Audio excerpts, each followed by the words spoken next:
હું કરીશ નિર્માણ. અમે કરીશું નિર્માણ. વિકસિત ગુજરાતનું, વિકસિત ભારતનું.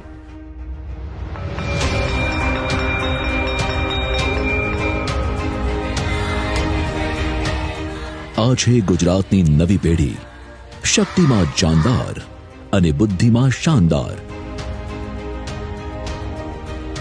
બાળકોની આ નૈસર્ગિક શક્તિને ખીલવવા માનનીય વડાપ્રધાન શ્રી નરેન્દ્રભાઈ મોદીએ દેશની શાળાઓને આપ્યો છે એક ખાસ મંત્ર, પોષણ ભી પઢાઈ ભી.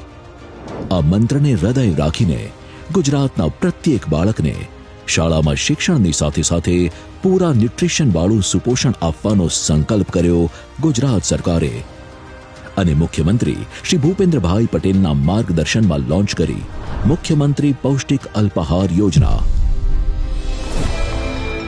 શાળાનો બેલ તો વાગી ગયો, પણ વર્ગ શરૂ થાય તે પહેલા વિદ્યાર્થીઓ કરે છે પ્રાર્થના અને પછી પૌષ્ટિક અલ્પાહાર યોજના હેઠળ તેમને આપવામાં આવે છે સિંગદાણાની સુખડી, ચણા ચાટ, મિક્સ કઠોળ અને મિલેટનો પૌષ્ટિક બ્રેકફાસ્ટ.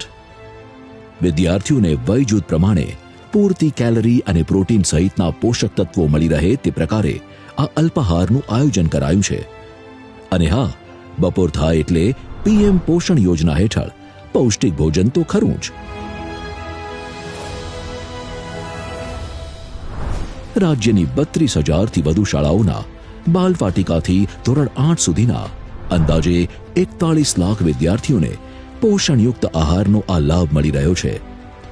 અલ્પાહારની આ યોજના માટે ગુજરાત સરકારે વર્ષે ₹617 કરોડ જેટલી માતબર રકમ ફાળવી છે. છે ને શિક્ષણની સાથે સુપોષણનો સુબક સમન્વય. અને સામાન્યમાં સામાન્ય પરિવારના વિદ્યાર્થીઓના ન્યુટ્રિશનની કાળજી રાખીને દેશમાં શરૂ કર્યો છે નવી પેઢીના સુપોષણનો સુવર્ણ યુગ.